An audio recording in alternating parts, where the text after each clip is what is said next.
Merci, bonjour tout le monde. Je remercie Édouard pour cette invitation et aussi de m'avoir placé en fin d'après-midi pour déjà avoir évité le créneau de la sieste, donc déjà merci. Et puis aussi d'avoir pu bénéficier de toutes les présentations précédentes. Je remercie les auteurs précédents pour avoir introduit une bonne partie de ce que je vais dire. Donc, alors, non, ça a des inconvénients, c'est qu'il risque d'avoir des redites. Mais comme je pense qu'il y a beaucoup de professeurs dans la salle, vous savez que la redite ne nuit pas à la compréhension. Donc, allons-y. Alors, on a vu beaucoup d'aspects de l'océan, de son rôle dans le climat. Je vais revenir pour certains et voir comment on utilise ces besoins pour modéliser l'océan dans le but de comprendre et d'anticiper les variations du climat. Donc l'océanographie, la modélisation de l'océan peut avoir beaucoup d'applications. Moi, je vais me concentrer sur celle-ci. Donc, on l'a vu, l'océan est le gardien des équilibres du climat, puisqu'il y a des constantes de temps très longues. On parle de plusieurs centaines d'années jusqu'aux milliers d'années. Mais c'est aussi donc un acteur des variations lentes, comme ça a été bien montré par les exposés précédents. Et donc là, je donne 3 exemples. El Niño, on a entendu parler, je vais revenir dessus, expliquer qu'est-ce que c'est que ce phénomène qui fait vraiment appel à la mémoire de l'océan. Le cycle du carbone, je vais juste montrer cette image parce que Laurent Bopp, après, vous en parlera plus longuement. Et enfin, bien sûr, le réchauffement planétaire. Alors, ce qui est intéressant, c'est que cette variation lente de l'océan peut être une source de prévisibilité. Et là, on arrive tout de suite à des impacts sur la société, comment on peut utiliser cette connaissance pour prévoir à différentes échelles de temps, que ce soit la saison, le pluriannuel, le décennal, on a entendu parler, et bien sûr le séculaire, et au-delà, mais les échelles au-delà, je dirais, ne concernent plus beaucoup nous aujourd'hui. Alors, le plan de l'exposé que je vous propose, c'est de vous rappeler, puisque vous en avez déjà entendu parler dans les exposés précédents, le rôle de l'océan dans le climat, les grandes lignes. Ensuite, comment on modélise l'océan pour le climat et comment on utilise ces modèles du système Terre, donc qui sont l'assemblage de modèles d'océan, mais des autres composantes de l'atmosphère, pour réaliser des projections climatiques. Et je conclurai par un certain nombre d'enjeux que nous avons pour le futur. Alors, la machine climatique et le rôle de l'océan, en fait, la machine Terre, je vais la présenter comme une grosse machine thermodynamique qui a un certain nombre d'enveloppes, donc fluides, océan, atmosphère, qui échangent entre elles.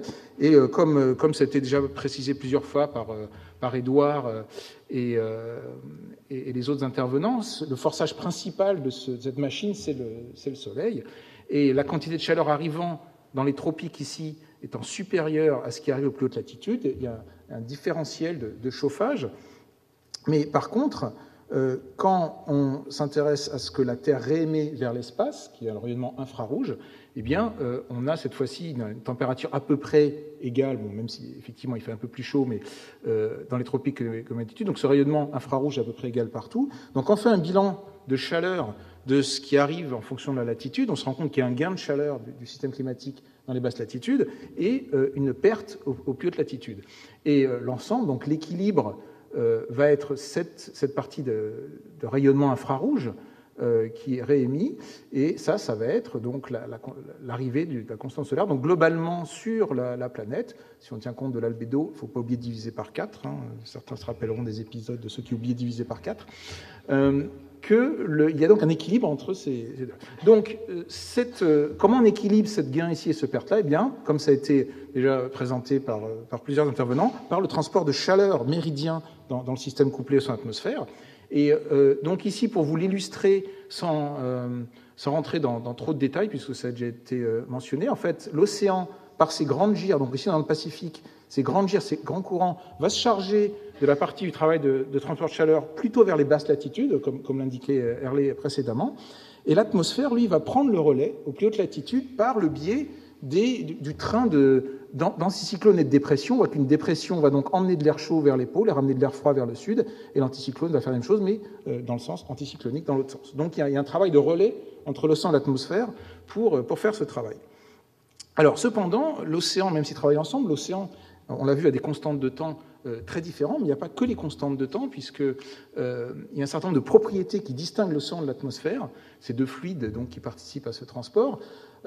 L'atmosphère est un fluide rapide. Si vous voulez, dans le couple océan-atmosphère, l'atmosphère, c'est un peu le partenaire nerveux qui va avoir une mémoire de quelques jours à plusieurs semaines maximum, une dépression qui va commencer dans le nord du Canada, qui va arriver chez nous et va se perdre dans les steppes sibériennes, c'est quelques semaines.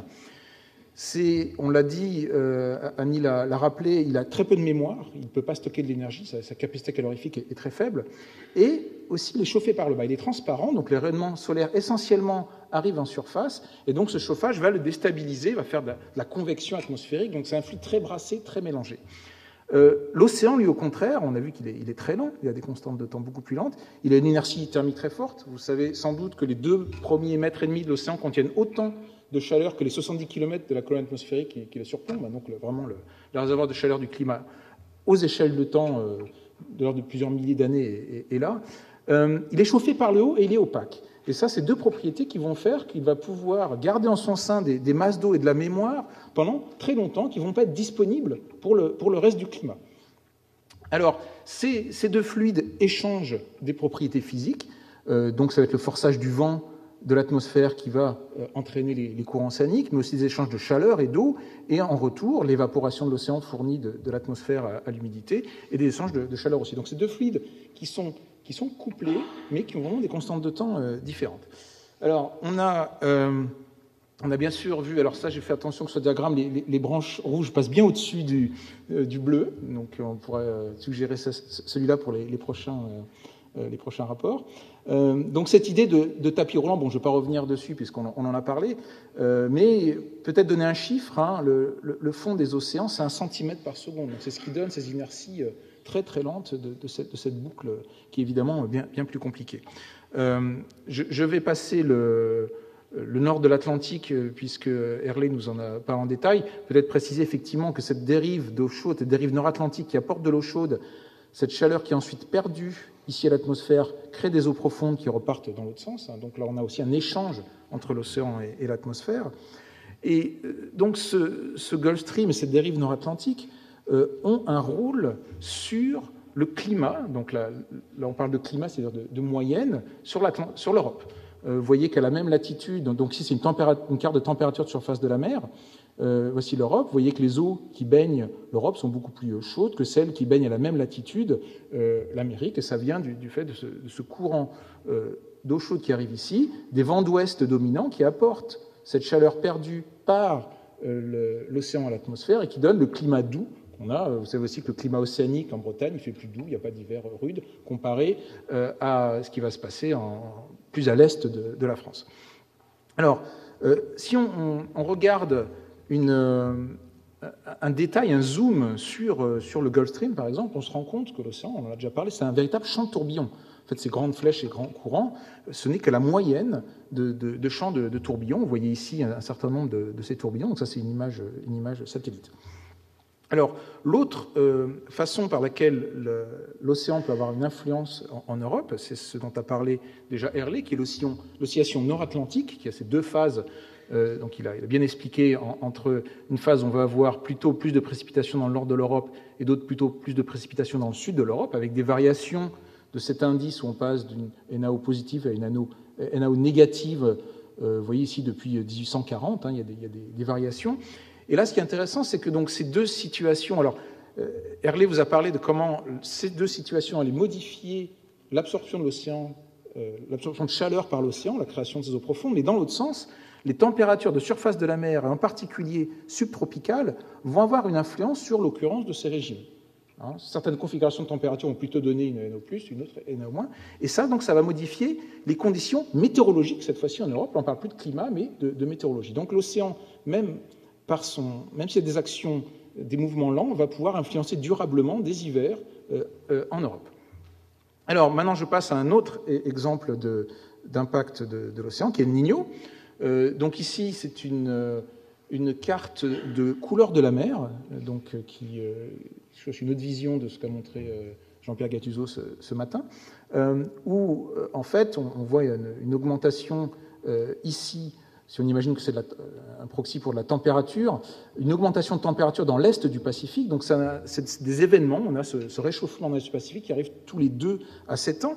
Et en fait, qu'est-ce qui se passe? Pourquoi il y a cette anomalie qui est en fait une des principales anomalies climatiques interannuelles, donc de l'échelle de 2 à 7 ans, donc c'est le résultat d'une oscillation couplée entre l'océan et l'atmosphère. Ici, vous avez l'océan Pacifique tropical, avec l'Australie ici et l'Amérique centrale. La température surface de la mer en couleur, et ici les vents. Donc ce qu'on a, c'est la piscine d'eau chaude indonésienne qui est ici, et des alizés qui poussent en fait toutes les eaux chaudes de la bande tropicale, avec cette chaleur, les poussent vers l'ouest. Cette différence de température crée une différence de pression dans l'atmosphère et donc entraîne des alizés. Donc on a un système couplé qui s'auto-entretient pour avoir d'ici donc des eaux froides, et ces eaux qui sont emmenées vers l'ouest sont remplacées par des eaux froides, donc on a une remontée d'eau froide en profondeur. Vous avez cette zone qu'on appelle la thermocline qui sépare les eaux chaudes des eaux froides qui remonte à l'est. Donc ça, c'est la boucle dans l'océan. Et dans l'atmosphère, il y a des zones convectives au-dessus de cette piscine d'eau chaude. Vous savez qu'au-dessus de l'Indonésie, il pleut des pluies diluviennes, il y a une température surface de la mer à 30 degrés, donc un énorme moteur thermodynamique pour l'atmosphère, et qui va créer cette boucle qu'on appelle la circulation de Walker, avec une partie qui redescend ici. Donc on a un système couplé, et certaines années, ce système se dérègle. Alors, comment il démarre? Ça, je ne vais pas rentrer dans les détails, mais imaginons qu'il y ait une anomalie de température qui arrive ici, on va diminuer du coup la différence de température entre l'est et l'ouest, du coup les alizés vont s'affaiblir, on va remonter moins d'eau froide, et le système s'emballe, et on arrive dans ce qu'on appelle des conditions El Niño. On voit que les eaux chaudes de l'ouest reviennent vers l'est, la thermocline s'aplatit, et la convection se déplace vers le centre du bassin. Donc on a à la fois un couplage dynamique entre donc, les vents et les courants, et un couplage thermodynamique, c'est-à-dire des échanges de chaleur qui vont être modifiés entre l'océan et l'atmosphère. Et donc ça, on y reviendra tout à l'heure. Alors maintenant, si on calcule un indice de température ici dans l'est du Pacifique, et on regarde donc depuis ici on est en 1960 jusqu'à 2005, on voit qu'on a des anomalies. Alors quand on est ici en positif, on a un El Niño. Alors l'origine du mot El Niño, là, ça veut dire petit garçon en espagnol, et en fait c'est l'enfant Jésus, puisque les années El Niño, c'est des années où il n'y a pas de pêche, c'est un courant chaud qui arrive sur les côtes du Pérou, et certaines années le courant restait, donc les pêcheurs péruviens ont appelé ce courant El Niño, qui est devenu en fait une anomalie de grande échelle. Il y a certaines années où c'est le contraire, où les conditions normales sont un peu plus normales que d'habitude, on a des alizés plus forts, une remontée plus froide, plus forte, et donc on a des anomalies froides, et c'est ce qu'on appelle la Niña. Donc on a le système qui oscille entre ces deux états. Alors pourquoi on s'intéresse à ce phénomène? Parce qu'il a des impacts assez forts.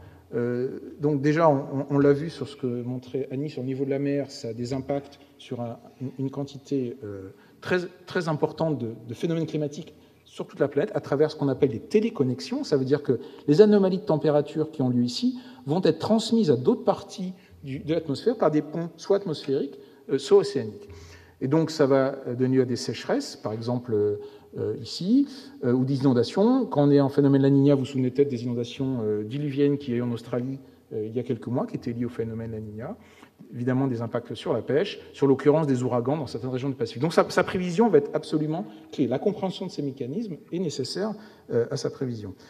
Mesure observer l'océan, Herlé vous en a parlé. Moi, juste dire que c'est évidemment une entreprise titanesque qui a besoin d'une coordination internationale, des campagnes en mer, des bouées fixes et dérivantes. Ici, vous voyez un réseau temps réel de bouées fixes dans le Pacifique pour surveiller El Niño. On a ça maintenant, on a accès en temps réel à ce qui se passe dans le Pacifique.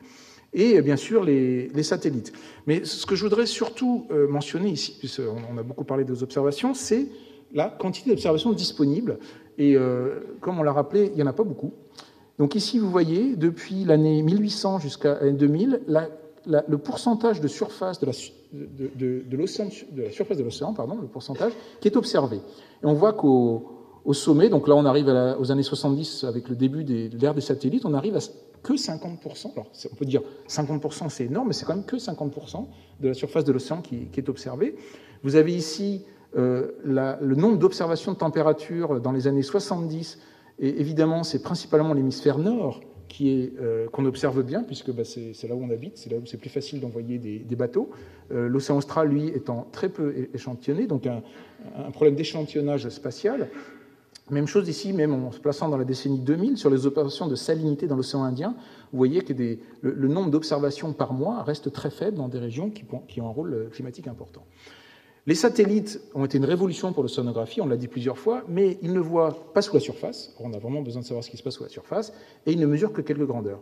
C'est une des raisons pour laquelle on a besoin de simulateurs d'océans pour étudier les mécanismes, mais aussi reconstruire, on a parlé de réanalyse, reconstruire cette circulation de l'océan en 3 dimensions. Donc, quels sont les enjeux de la modélisation de l'océan pour le climat?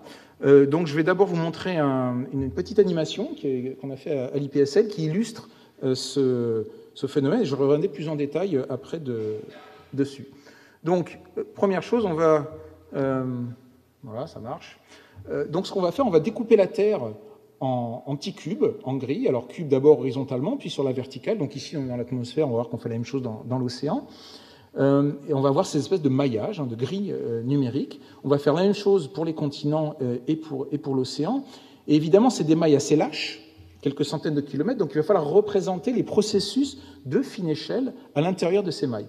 Donc, par exemple, dans l'atmosphère, ça va être les nuages, qui ont des échelles de quelques kilomètres, alors qu'on va avoir une maille de plusieurs centaines de kilomètres. Ça va être aussi les surfaces continentales, donc de représenter le relief, ici, de représenter la végétation, les cultures, le cycle de l'eau. Donc, on a vu avec les rivières, l'évaporation sur les océans, le retour vers l'atmosphère. Donc, tout ça, il faut représenter tous ces processus de fine échelle très hétérogènes. Et le retour vers l'océan, par exemple, qui va modifier la salinité, bien sûr les activités humaines, ça on y reviendra. Ensuite, on fait la même chose dans l'océan. Donc cette fois-ci, on va aussi étendre la grille en profondeur dans l'océan pour modéliser les courants, que ce soit des courants, donc les courants froids en surface, froids en profondeur, chauds en surface, mais aussi la turbulence dans l'océan, qui est absolument essentielle. On a vu le rôle des tourbillons. Et aussi, et ça c'est Laurent Bob qui vous en parlera après, la biologie, tous les phénomènes d'échange de biologie, de chimie, qui vont participer et interagir avec la physique pour piéger du carbone ou modifier la température et la salinité. Donc ensuite, cette Terre numérique est découpée en petits morceaux, on a vu, et envoyée sur des supercalculateurs qui nous permettent donc de faire, comme on dit, tourner ces modèles sur plusieurs centaines d'années. Donc vous voyez, on envoie tout ça dans l'ordinateur, on obtient le résultat. Alors, donc ça c'était une jeune animation. Concrètement, qu'est-ce qu'on fait? Tout d'abord, on s'appuie sur des lois physiques connues depuis déjà un certain temps. Donc, par exemple, la conservation du moment, ici, qui sont les équations de Navier-Stokes, pour ceux qui connaissent ça. Donc, on va écrire la conservation du moment sous une forme d'équation. Ensuite, on va faire un certain nombre d'hypothèses liées, qu'on appelle les hypothèses géophysiques. Donc, ça va être l'équilibre hydrostatique, considérer qu'en fait, les variations de pression sont essentiellement dues à l'équilibre de gravité. On va considérer le fluide incompressible. On va écrire des équations de conservation de la température et de la salinité. Donc ici, on va écrire que la variation de température va être liée à une part, donc l'advection de température par les courants, une partie qui va être liée à la turbulence, donc à la dissipation de la température, et une partie qui va être liée au forçage, donc par exemple le flux à l'interface air-mer qui arrive, ou même aussi le flux géothermal au fond des océans, qui est petit mais qui joue un rôle. Même chose pour la salinité, où cette fois-ci le forçage va être le bilan entre l'évaporation et la précipitation, donc qui va modifier la salinité en surface. Et on a une équation d'état qui relie la densité de l'eau de mer à la température, la salinité et la pression. Et cet ensemble forme ce qu'on appelle des équations primitives, avec lesquelles on va ensuite discrétiser sur un modèle. Alors dans ces équations, là je vous parle un peu du jargon qu'on utilise en modélisation. On vous entendrait peut-être parler de dynamique et de physique. Qu'est-ce que ça veut dire? La dynamique, en fait, ça va être l'ensemble des processus adiabatiques ou invisibles, ceux qui sont thermodynamiquement réversibles. On va revenir à la situation antérieure. Donc c'est ce que vous avez, les parts que vous avez en bleu ici dans les équations de conservation. Et la physique, au contraire, c'est les processus diabatiques, par exemple le mélange turbulent, qui sont essentiellement ces différents termes, qui vont venir comme puits et source dans le système. Alors, la deuxième phase, c'est donc la discrétisation des équations, puisqu'on représente ces équations par petites boîtes successives, et on va la représenter sur une grille spatiale numérique, on a vu, donc dans chacune de ces grilles, on va avoir un point de température et des points vitesse, et les équations vont nous dire comment la température de cette maille-là interagit avec celle d'après, comment le courant va transporter et changer des valeurs entre les deux. Et donc, il y a un pas de temps. À chaque pas de temps, on va faire avancer les équations un petit peu. Et ce pas de temps dans l'océan va être, par exemple, d'une heure ou d'une heure et demie, et dans l'atmosphère, disons, d'un quart d'heure à une demi-heure. Donc, vous voyez tout de suite le défi qu'on va avoir. On parle là de climat, donc de simulation de dizaines, voire de centaines, voire de milliers d'années, et on avance quart d'heure par quart d'heure ou heure par heure. Donc, c'est un véritable défi. C'est une demande de calcul gigantesque. Il va falloir aussi, bien sûr, modéliser les processus d'échelle sous-maille, donc ce que je disais tout à l'heure, la turbulence, les effets de bathymétrie. Et on va avoir des contraintes numériques, des contraintes de stabilité. Votre pas de temps, il ne faut pas qu'il emmène plus vite vos propriétés ici que la taille de la maille. Si vous allez 2 mailles plus loin, le modèle ne va pas être d'accord, il va dire j'arrête, donc ça limite le pas de temps. On va filtrer un certain nombre de propriétés physiques qui sont trop rapides pour ce qui nous intéresse au niveau climat. Il va falloir gérer des points singuliers. Par exemple, dans le domaine de calcul, il y a le pôle Nord, qui est au milieu de l'Arctique. C'est un point singulier numérique, donc on va trouver des techniques pour déplacer ici les pôles sur les continents en traçant des ellipses plutôt que des cercles. Donc il y a vraiment tout un art des mathématiques appliquées pour la modélisation de l'océan. Et, très important, la conservation des propriétés physiques. On ne doit pas utiliser les mêmes schémas numériques que dans d'autres utilisations des équations de Navier-Stokes parce qu'on a besoin, sur 100 ans, de parfaitement conserver l'énergie ou d'autres propriétés. Alors, un exemple de modèle, c'est le modèle NEMO. Alors, NEMO, ce n'est pas le petit poisson dont Édouard parlait tout à l'heure. C'est un acronyme pour The Nucleus for European Modeling of the Ocean. Donc, c'est l'ancêtre de ce modèle est appelé OPA, qui est un modèle qui a été développé ici dans la communauté en France, au l'Océan et à l'IPSL. Et maintenant, c'est devenu un consortium européen avec, vous voyez ici, un certain nombre de groupes, donc avec le groupe de Mercator Océan à Toulouse, le Met Office en Angleterre, le NERC en Angleterre et l'INGV en Italie.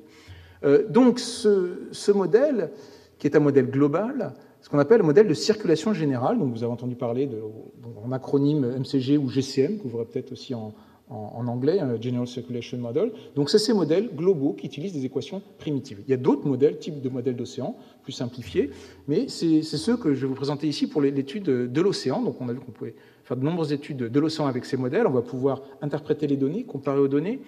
On va pouvoir étudier le climat et ses variations, alors à la fois dans le passé, au niveau des échelles de temps paléoclimatiques, le présent, c'est de reproduire la période observée qu'on a, et le futur, bien sûr, avec les scénarios climatiques. On va pouvoir aussi faire de la prévision océanique, et je vais vous l'illustrer. Les réanalyses océaniques, on en a parlé, qui est une espèce d'interpolation des données observées là où on n'en a pas de données, on peut le présenter comme ça. Et bien sûr aussi des configurations régionales idéalisées pour comprendre des phénomènes plus particuliers ou le comportement du modèle dans d'autres cas que le cas de la Terre. Alors, voici ici un exemple de prévision océanique réalisé en routine par le groupe de Mercator Océan, donc à Toulouse. Ici, vous avez la température de surface de la mer, donc dans une grille à 12e de degré, donc entre 10 et 6 km, 5 km de résolution. Donc, on retrouve un certain nombre, je ne sais pas si on voit très bien, de tourbillons ici. Et si on l'anime, on voit qu'on commence à reproduire un certain nombre de circulations qu'on voit dans l'océan réel. Et donc ça, c'est quand même une nouveauté depuis quelques années d'avoir ces modèles qui peuvent reproduire le détail de ce qu'on voit. Je vous rappelle ici l'observation satellite tout à l'heure. Donc on commence maintenant à pouvoir reproduire ce genre de circulation. Et on parlait tout à l'heure de la circulation thermohaline. Est-ce qu'elle est moyenne ou est-ce que c'est tourbillon? Avec un modèle comme ça, donc, qui est un champ de tourbillon, quand on calcule les courants moyens, on retrouve la circulation telle que Stommel l'avait induite. Donc en fait, les deux marchent ensemble. C'est ce qu'on disait. Et voici ici un exemple, donc la prévision de température surface de la mer pour les 10 jours qui viennent, donc qui a été faite il y a 2 jours sur donc une partie de l'Atlantique Nord-Est. Ici, vous reconnaissez donc la Bretagne, la France, le golfe de Gascogne, les différentes îles de l'Atlantique. Donc maintenant, c'est un produit opérationnel qui est fourni avec un nombre d'applications grandissant. Alors l'étude du climat, lui, va se faire en couplant ce modèle d'océan avec un modèle d'atmosphère, en reprenant ces échanges dont je vous parlais tout à l'heure, avec l'atmosphère qui va fournir vent, chaleur et eau à l'océan, et l'océan qui va en retour fournir chaleur et eau. Alors, vous avez ici donc le modèle d'océan, le modèle d'atmosphère. Un modèle du système Terre va être encore plus vaste. On va rajouter aussi les continents, puisqu'il faut représenter ce qui se passe sur les surfaces continentales, l'évolution de la végétation, qui va avoir un impact sur, par exemple, l'écoulement d'eau des rivières vers l'océan, donc le changement de salinité. Donc ça, c'est la partie physique, mais aussi on a la partie du cycle du carbone, et ça Laurent en parlera après, la partie de la chimie, par exemple toute la chimie atmosphérique. Donc très vite, quand on assemble ces composantes, on arrive à un modèle du système Terre qui est d'une complexité faramineuse. Alors, à quoi on utilise ces modèles couplés? Tout d'abord, la modélisation d'El Niño. Ici, vous avez un exemple donc, de la structure spatiale de la représentation d'El Niño dans plusieurs modèles. Voici ici ce que donnent les observations. Donc ici, vous avez un écart type de la température de surface de la mer dans le Pacifique tropical. Donc on voit que c'est dans ces régions ici qu'on a le maximum de variabilité interannuelle. Et voici ce que reproduisent un certain nombre de modèles. Alors on voit qu'il y en arrive plus ou moins bien que d'autres qui ont trop de variabilité, certains pas assez, d'autres qui en ont trop dans des régions. Donc ces modèles, on les évalue. Ici, vous avez l'ensemble des modèles sur lesquels s'est appuyé le dernier rapport du GIEC. Et si on fait la moyenne de cette valeur ici, dans cette région ici, voilà ce que ça donne ici. Les observations sont là. On voit qu'il y a des modèles qui n'ont pas de représentation d'El Niño et d'autres qui ont 2 fois la valeur, par contre, et une grande majorité de modèles qui donnent une variabilité à peu près correcte. Donc on va utiliser ces modèles pour comprendre les mécanismes El Niño, les valider et aussi tenter de faire de la prévision d'El Niño.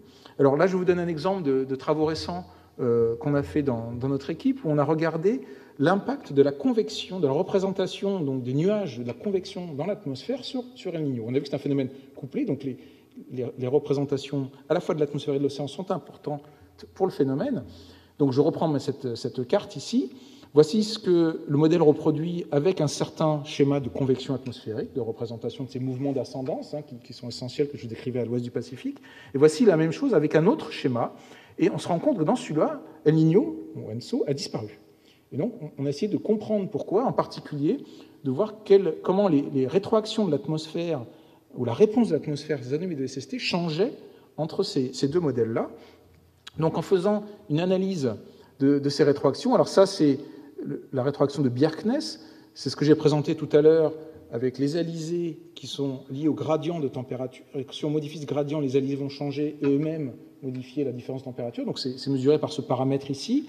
Et ça, c'est le paramètre d'amortissement de l'atmosphère, ce que je disais aussi tout à l'heure, plutôt dans l'est du Pacifique, où les flux de chaleur vont limiter la croissance des anomalies. Donc voici les valeurs qu'on a dans les observations. 10 ici, les unités sont là, vous ne les voyez pas. Et ici, moins 20. Alors ça, c'est une rétroaction positive, ça va encourager l'événement à se développer. Et ça, c'est une rétroaction négative, ça va au contraire l'empêcher de se développer. Et donc voici ici l'amplitude d'El Niño reproduite par les 2 modèles dont je parlais tout à l'heure. Donc celui-là, on voyait que c'était pas mal, mais en fait, quand on regarde, on se rend compte qu'on n'a pas assez d'amplification, mais aussi pas assez d'amortissement. Donc on a une compensation d'erreur entre les 2 qui nous donne une bonne valeur d'El Niño. Alors que quand on va voir dans ce modèle-là, on se rend compte que l'amortissement, lui, il est pas mal, il est proche des ops. Par contre, l'amplificateur est resté faible, donc on amortit trop le phénomène. D'accord ? Voilà. Donc ça veut dire quoi? Ça veut dire que il est important, quand on fait une évaluation des modèles, non seulement de la faire au niveau statistique, de regarder ces écarts types, mais aussi de la regarder au niveau des mécanismes, qu'on représente bien l'ensemble des mécanismes à l'origine de ce phénomène. Alors, la prévision d'El Niño, eh bien, on va prendre ces modèles couplés, océan-atmosphère, on va les initialiser l'océan et l'atmosphère, pour réaliser des projections. Donc, vous avez ici... donc ça doit être le mois de mai 2011. Donc ça, c'est une prévision d'El Niño, enfin de l'évolution de la SST dans le Pacifique tropical qui a été faite au 1er mai 2011 par le centre de prévision à moyen terme européen qui est à Reading, en Angleterre. Donc on voit qu'on a un ensemble de simulations. On sort d'un événement La Niña, ce dont on parlait tout à l'heure, qui a été responsable des inondations en Australie. Et vous voyez que donc la moyenne de cet ensemble de simulations donne un retour à la normale. Aujourd'hui, on ne prévoit pas pour l'hiver prochain, puisque le maximum de ces événements, c'est en hiver, on ne prévoit pas d'El Niño La Niña. Ça ne veut pas dire qu'il n'y en a pas un qui peut arriver. On a des limites dans ce qu'on peut faire au niveau prévisibilité. L'autre élément là-dessus, c'est la notion d'ensemble. Vous voyez qu'on n'a pas fait une simulation, on en a fait 50 pour échantillonner la part chaotique de l'atmosphère, pour différencier ce qui est vraiment un signal de ce qui pourrait être juste du bruit atmosphérique. Donc ça, c'est une notion assez importante qu'on va avoir besoin pour asseoir la robustesse des signaux, de faire ces simulations d'ensemble dès qu'on initialise le système à un instant T. Alors ça, c'est pour un modèle, mais aussi ces prévisions se font en multimodèle, qui est un autre type d'ensemble, où cette fois-ci, chaque modèle a des inconvénients, des avantages, va être plutôt bon d'un côté, plutôt moins bon de l'autre. Donc on prend un ensemble de modèles, et vous voyez aussi que l'ensemble de modèles ici ne donne pas de tendance claire, donc un retour à la normale pour les mois qui viennent. Alors voilà, donc ça c'était pour la prévision d'El Niño. Maintenant, un autre défi des modèles d'océan et de climat, c'est ce qu'on appelle la résolution des modèles. Alors je vous disais, la taille de maille, elle est de 120 km. Évidemment, on a envie de la réduire pour mieux représenter les processus de plus fine échelle. Mais si on la réduit, le temps de calcul explose. Donc il va falloir trouver un compromis. Et là, une évolution entre les différentes périodes, donc rapport du GIEC, donc qui donne un peu des échéanciers dans la communauté d'évaluation en instant. C'est une photo à un instant donné de où en est la simulation du climat. Donc voici ici le type de maille. On avait des mailles de 500 km donc, à cette époque qui était dans les début des années 80. Le dernier rapport, on était à 100 km. Vous voyez qu'on va représenter beaucoup mieux le relief. Donc quand il va s'agir de comprendre les impacts régionaux du changement climatique, les événements extrêmes, pluie, tempêtes, cyclones, ou les impacts sur l'écosystème, on va avoir besoin de cette résolution accrue. Mais on ne pourra pas forcément avoir cette résolution sur toute la sphère. Donc on va utiliser des techniques, ce qu'on appelle de régionalisation, où cette fois-ci, on va avoir une grille plus fine qui est à l'intérieur d'une grille moins fine, une grille plus lâche, et modéliser les échanges entre ces deux grilles. Par exemple, ici, on va s'intéresser à cette région de Poiling, qui est une région de pêche très importante au large des côtes du Pérou, pour mieux représenter les processus. Alors la question, c'est quel degré de détail il faut pour le climat. Et ça, c'est encore un vrai débat. Vous avez ici les courants océaniques, donc les courants des aiguilles, dont Edouard et Herlé nous ont déjà parlé, représentés dans deux modèles d'océan à deux résolutions différentes. Ici, vous avez 150 km de résolution, et ici, vous avez 6 km, donc c'est toujours ce modèle Mercator-Océan au 12e de degré. Donc, et cette région clé dans le transport de chaleur global, est-ce qu'on va représenter le même climat avec ce genre de représentation, qui est grossière, mais qui va permettre de faire des centaines d'années de simulation à cette résolution, de celle-ci, qui est beaucoup plus précise. On voit vraiment le détail des tourbillons, comment ce transport de chaleur va se faire dans le détail, mais évidemment, là, on ne pourra faire que 10 ans, 50 ans de simulation sur les supercalculateurs les plus puissants. Donc, en fait, on a besoin de ces deux types de résolution pour travailler ensemble, pour regarder comment se calculer, comment ce transport de chaleur se fait ici, pour pouvoir mieux le représenter dans ces modèles qu'on gardera de toute façon pour des longues simulations. Alors, la question qui vient après, c'est bien sûr la validation de ces modèles d'océan. C'est des modèles qui sont construits avec la meilleure connaissance qu'on a de la physique et ce qu'on peut faire au niveau numérique, ce que nous permettent les supercalculateurs. Donc il est essentiel de les valider pour pouvoir les utiliser pour des exercices de prévision ou de projection. Donc voici ici une section, une moyenne zonale, profondeur, latitude dans l'océan, observée, et la différence d'un certain nombre de modèles d'océan à cette température. Et donc, en regardant, en comparant ces différents modèles qui sont dans les mêmes conditions expérimentales, donc une intercomparaison, on va pouvoir voir les modèles qui marchent mieux. Alors, là, je vais faire un peu de cocorico. Voici le modèle qui a le moins d'erreurs, c'est le modèle NEMO, donc développé, qui est maintenant un modèle européen, mais qui est issu de la communauté ici. Mais comme je vous l'ai montré, ça peut être bon en moyenne pour des sortes de compensation d'erreurs, donc ça ne suffit pas de s'attarder à juste une moyenne. Voici ici la circulation thermohaline dans l'Atlantique Nord, dont ont déjà parlé Herlé et Edouard, représentée aussi dans ces différents modèles. Et on voit encore des différences assez importantes dans leur représentation qu'on va tâcher de comprendre et de comparer entre elles. Évidemment, ici, vous voyez qu'il y a une grosse différence entre ces deux images. Là, il y a des observations, mais comme le disait Herlé, là, on n'en a pas. Donc, quand on n'a pas d'observation, ça devient beaucoup plus difficile d'essayer de calibrer un modèle. Alors, pour résumer, les défis de la modélisation de l'océan et le climat, je crois le principal qu'on a et qui va rester, même avec l'augmentation de la résolution des modèles et la puissance des supercalculateurs, c'est la représentation des processus sous maille, que ce soit les nuages ou la turbulence. Par exemple, de nombreuses études ont montré que la représentation des nuages, en particulier des nuages subtropicaux, les nuages bas, sont une des principales sources d'incertitude dans les modèles de climat. Donc là, il y a vraiment un travail énorme qui va de l'observation in situ de la nucléation des gouttes d'eau dans les nuages jusqu'à la rétroaction des nuages dans le climat, avec toute la chaîne intermédiaire, pour avancer. Bien sûr, la validation par les observations, il est essentiel, comme je le disais, d'avoir une validation globale des grands bilans énergétiques globaux de l'atmosphère, mais aussi le détail des processus et pour avoir les bonnes réponses pour les bonnes raisons. Évidemment, ça rejoint ce que disaient déjà plusieurs intervenants, la disponibilité des observations est un véritable problème, surtout qu'on va essayer de s'intéresser à des échelles de temps de variabilité, par exemple décennales, où là, les observations fiables, on a quelques décennies et c'est tout. Et ça va être une vraie limitation. Et évidemment, bien sûr, les couplages pluridisciplinaires, où on va augmenter la complexité, en même temps se rapprocher du système tel qu'il est. Donc, on est... Aujourd'hui, je pense, on a déjà eu un certain nombre de révolutions, mais à l'aube d'une révolution sur ce qu'on va pouvoir faire grâce au supercalculateur, même s'il y aura toujours des compromis à faire. Ici, vous avez une photo du Earth Simulator, en fait c'est le 2, qui est un calculateur qui fait la taille de plusieurs terrains de tennis au Japon, donc qui est aujourd'hui un des calculateurs les plus puissants. C'est pas le plus puissant. Je crois que le plus puissant est maintenant installé en Chine. Et donc, il faut faire des compromis entre augmenter la résolution, augmenter la complexité, augmenter la durée ou le nombre d'ensembles, et, je n'ai pas parlé, brièvement, assimiler les données pour initialiser les modèles. Donc ce triangle, il va se déplacer dans différents sens, mais on ne pourra pas faire ce qu'on veut, faire des choix. Alors, j'en arrive à la troisième partie, qui est le changement climatique, et que je vais décliner de deux façons.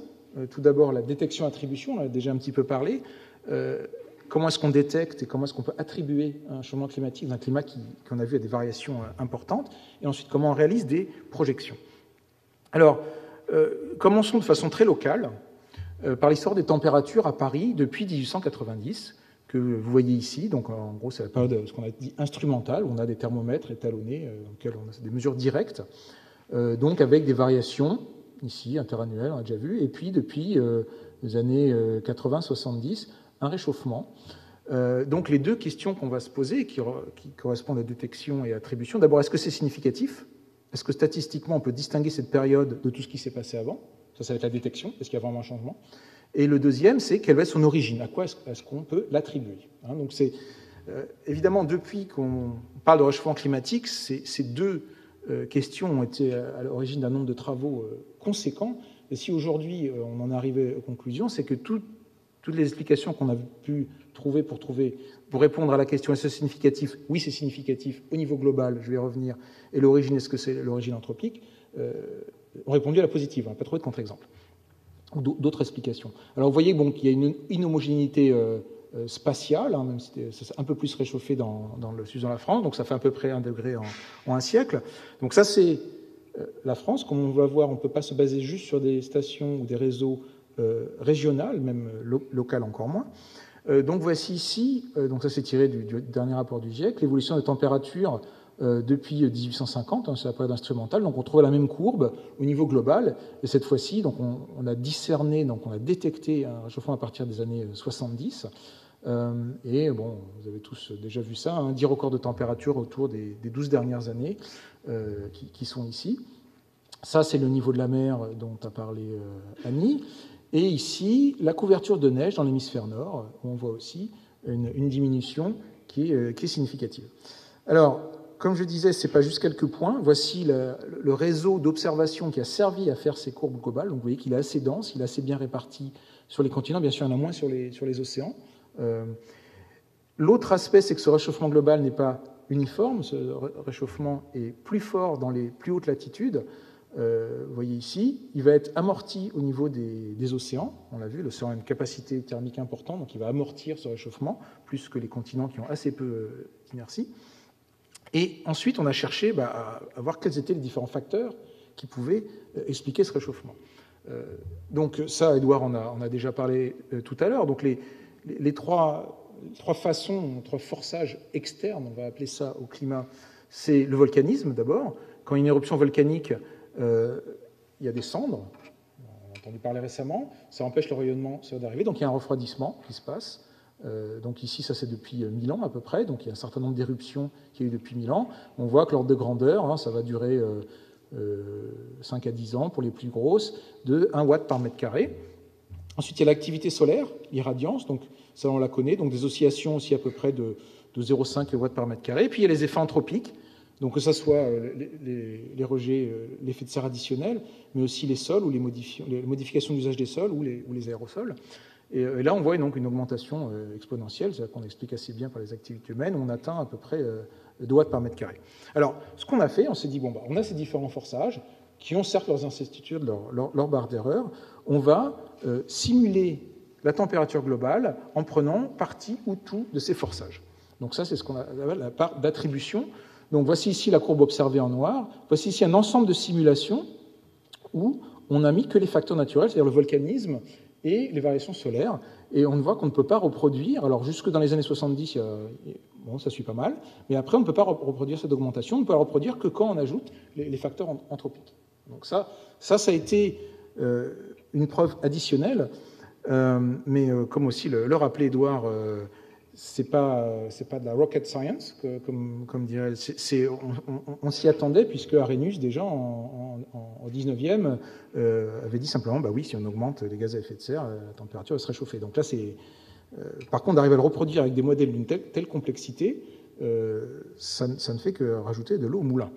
Et ce qu'on voit aussi, c'est que ce ne sont pas, le signal est aussi régional. On retrouve cette différence plus ou moins marquée au niveau des différents continents et aussi au niveau soit des surfaces continentales globales, soit de l'océan global. On a vraiment besoin. Alors maintenant, j'en arrive aux projections climatiques. Alors, tout d'abord, il y a souvent un certain nombre de confusions entre prévision et projection. Donc, juste pour vous rappeler que les prévisions, il y a la notion de déterminisme.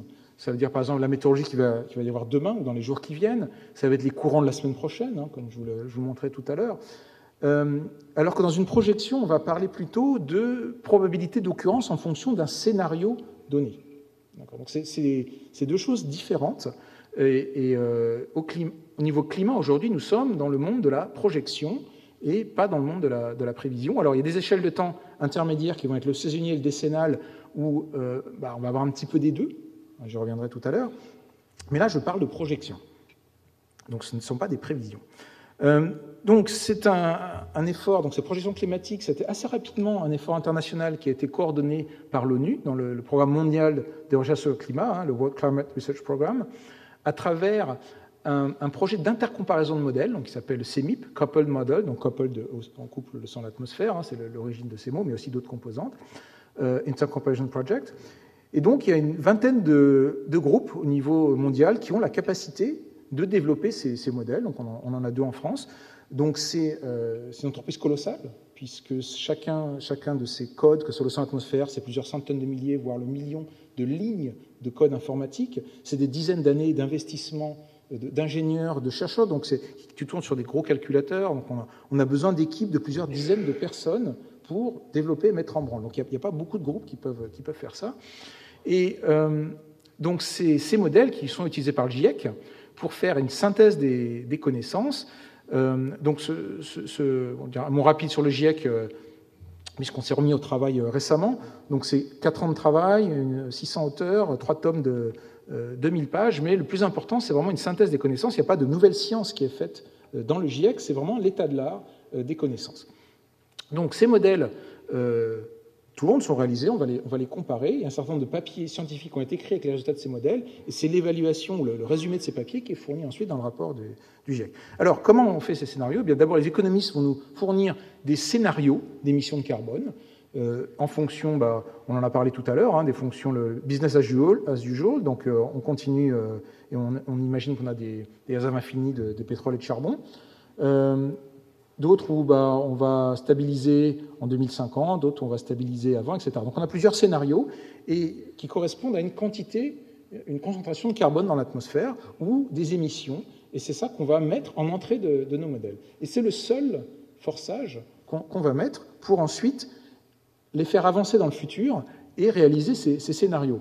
Donc ce qui est important de comprendre, c'est que voilà ici la température globale reproduite pour le XXe siècle. Donc vous avez les observations ici en noir et en grisé, c'est l'ensemble des modèles. Donc on y arrive pas mal pour le passé. Et suivant les différents scénarios pour le futur, un réchauffement. Alors ça c'est pas un scénario, puisque c'est si demain on arrêtait de relâcher du CO2, donc c'est assez peu probable. Donc, entre les différents scénarios, on a une fourchette qui va de 1,5 à 5 degrés, donc suivant les scénarios, suivant les modèles. Mais ce qui est important de comprendre, c'est que en fait, c'est la physique et la dynamique des modèles de climat qui vont répondre à ce forçage. Il n'y a pas une variable qui s'appelle température globale, une variable qui s'appelle surface de la mer. C'est la représentation de l'ensemble de ces courants, de l'ensemble de ces échanges thermodynamiques qui arrivent à reproduire ce qu'on a observé et se projettent dans le futur. Alors évidemment, ce n'est pas un réchauffement uniforme, on l'a vu. Donc voilà ce que prévoient les différents scénarios à l'horizon 2100. Donc on voit l'amplification polaire, clairement on attend un chauffage, on le voit déjà, ce que je vous montrais déjà, il est déjà plus fort aux plus hautes latitudes, les océans se réchauffent moins vite, et ici ce qui est important c'est de regarder aussi cette notion probabiliste, ça veut dire qu'on ne va pas dire il fera 3,5 degrés de moins, c'est que ça va être le milieu d'une gaussienne, on va parler d'incertitude, c'est une vision probabiliste qu'on va fournir. Alors, je vais revenir sur sur ce transparent, puisque sur cette courbe que Herlé a déjà montrée, qui est l'évolution de la circulation thermohaline, alors jusque en l'an 2000 et puis après, où on voit une diminution légère de ces différents modèles, avec ici les observations. On voit effectivement que les modèles ont des biais importants, mais si on se met en termes d'anomalies par rapport à leur climatologie, ce qui reproduisent de la réalité, on voit effectivement une décroissance lente. Alors, j'ai mis derrière, vous avez peut-être vu ce film qui s'appelle j'ai oublié le nom, Le jour d'après. Le jour d'après, c'est ça, voilà, merci. Où donc je crois que c'est un morceau de glace qui tombe dans l'Antarctique et une semaine après, il y a des alarmes de salinité dans l'Atlantique Nord qui se déclenchent, alors qu'il faut à peu près, on va dire 50 à 70 ans pour que ça puisse aller jusqu'au nord, et qui arrête la circulation thermohaline et qui engendre en l'espace de quelques heures, quelques jours, une glaciation terrible de tout l'hémisphère nord, et donc on va essayer la Tour Eiffel. Alors, non mais vous rigolez, mais bon, c'est... Bon, ce que je voudrais juste dire, c'est que ce qu'on sait des modèles, bon déjà ce scénario est fort peu probable, il est clair que si la circulation thermohaline se ralentit, on va avoir un refroidissement, effectivement en Europe, puisqu'on a vu que la circulation, le Gulf Stream apporte de la chaleur, la dérive nord-atlantique ira moins loin, elle relâchera moins de chaleur, mais on va parler de quelques dixièmes de degrés de refroidissement face à un réchauffement attendu, si on ne fait rien, de plusieurs degrés. Donc c'est de l'ordre de 10%. Voilà, donc il y a peu de risques qu'on se retrouve dans cette situation. Alors, maintenant sur la banquise arctique, alors ce transparent n'est pas au bon endroit, il aurait dû être dans l'attribution. Enfin, bon, il est associé à l'autre. Donc ici, vous avez les observations de banquise l'été, en 1980 et en 2007. Vous voyez qu'il y a un gros bout qui a été grignoté. Alors on peut se dire variation naturelle du système. C'est vrai qu'on manque de recul, d'observations fiables dans ces régions. Mais ce qui est assez troublant, c'est que si on met ici sur une figure, vous avez l'étendue de la glace en été, je crois que c'est ça, en été dans le nord.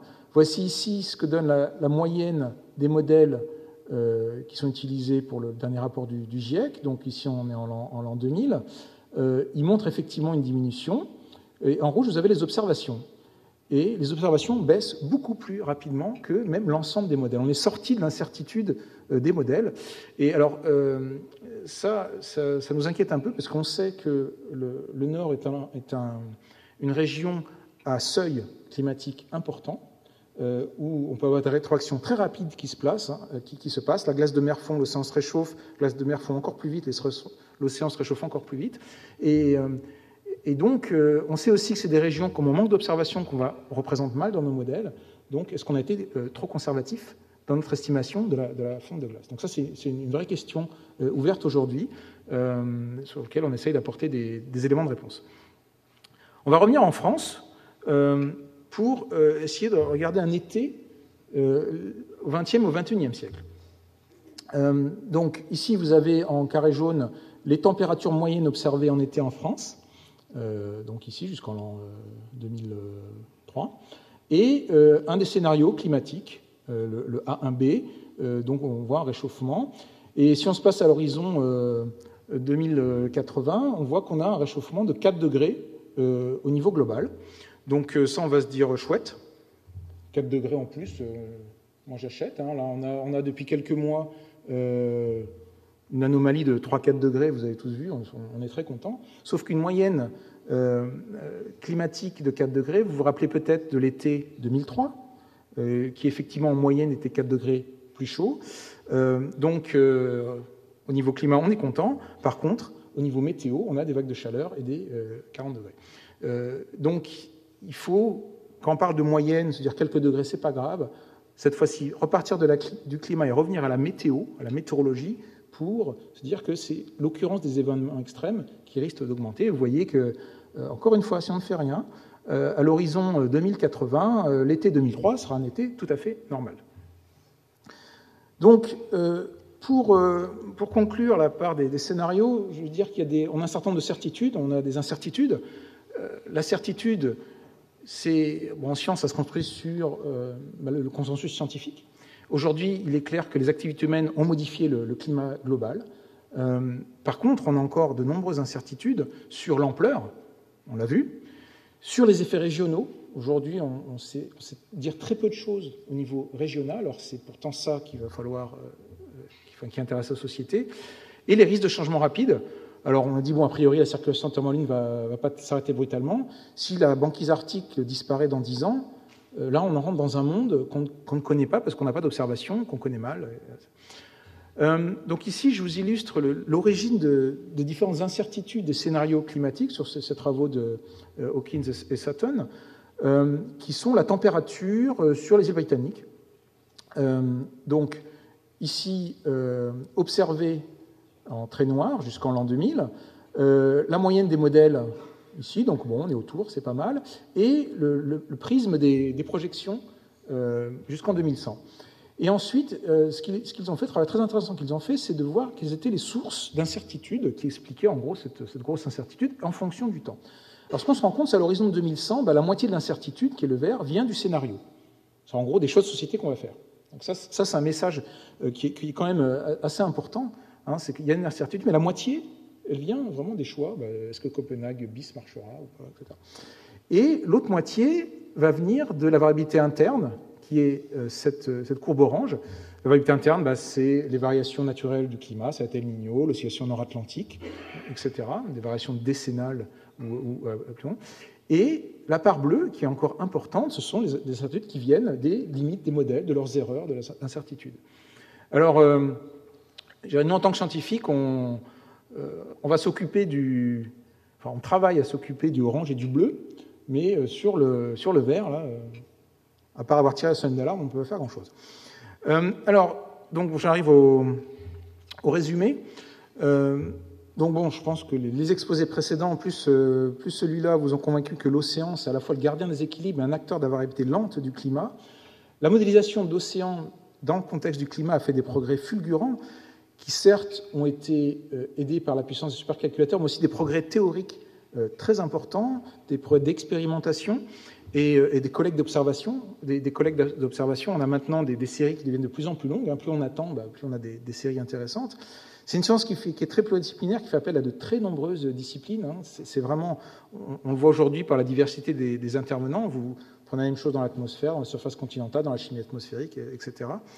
Et donc c'est une composante fondamentale pour anticiper les variations l'évolution du climat. Alors les enjeux de recherche qu'on a un certain nombre donc à voir pour le futur, c'est vraiment la modélisation du système Terre. Donc on commence à la faire, on a des premiers succès, mais je pense que c'est un des défis scientifiques majeurs, sinon le défi scientifique majeur du XXIe siècle. Et les programmes qu'il va falloir lancer, sans doute, doivent être du même ordre que le projet Manhattan qui a permis de construire la lame atomique, Apollo qui a permis d'envoyer une fusée sur la Lune, ou le génome humain. On est, en termes d'impact sociétal, au même niveau, et il nous reste à nous organiser pour atteindre ce niveau. Évidemment, pour cela, il y a besoin d'avancer la connaissance scientifique. On l'a vu dans les différents exposés, on manque, il y a encore de nombreux domaines de l'océan, du climat qu'on ne connaît pas, qu'on connaît mal, donc il faut l'avancer au niveau aussi bien théorique qu'observation expérimentale. Il y a des questions sociétales qui arrivent aujourd'hui, on ne sait pas y répondre, qui sont la régionalisation du changement climatique, la prévisibilité saisonnière décennale. On a vu au niveau expérimental dans la prévision saisonnière, mais Niño, on ne sait pas l'anticiper quelques mois à l'avance. Or, pour qu'il y ait un véritable impact sociétal, il faudrait qu'on puisse le prévoir un an à l'avance. Le décennal, c'est un véritable défi, donc on a vu pour de nombreuses applications. Et du coup, les deux enjeux et défis qui viennent avec ces précédents, c'est d'abord, on est une communauté très, très pluridisciplinaire. Alors, c'est une richesse, mais c'est aussi un véritable défi de mettre tout le monde ensemble et de coordonner ces expertises. Si on prend ça comme pointe de la fusée, il y a l'ensemble de la fusée qui s'appuie sur une base très large, et faisant partie de la fusée, les infrastructures de recherche. Donc, dans ces infrastructures de recherche, la modélisation est évidemment clé, elle n'est pas la seule, les satellites, les réseaux d'observation sont absolument indispensables, et en fait, de plus en plus de gens pensent qu'on est arrivé à un moment où il faut qu'on ait une approche beaucoup plus coordonnée de la modélisation du système Terre, d'avoir un Airbus climatique ou un CERN climatique, de ce genre d'infrastructure à ce niveau d'intégration pour relever les défis que nous pose de passer en gros, d'avoir répondu à une question assez simple. Oui, on augmente le CO2 dans l'atmosphère, ça se réchauffe. Mais la vraie question, la question compliquée, c'est quels impacts locaux, à quelle échéance. Et pour ça, on a besoin vraiment de changer d'échelle. Et alors, je vous invite, pour en savoir plus, à aller voir un livre qui est sorti hier, qui s'appelle Le climat à découvert, aux éditions du CNRS, qui est en fait un livre de vulgarisation sur les outils et les méthodes en recherche climatique, donc qui reprendront un certain nombre des présentations d'aujourd'hui. Merci de votre attention.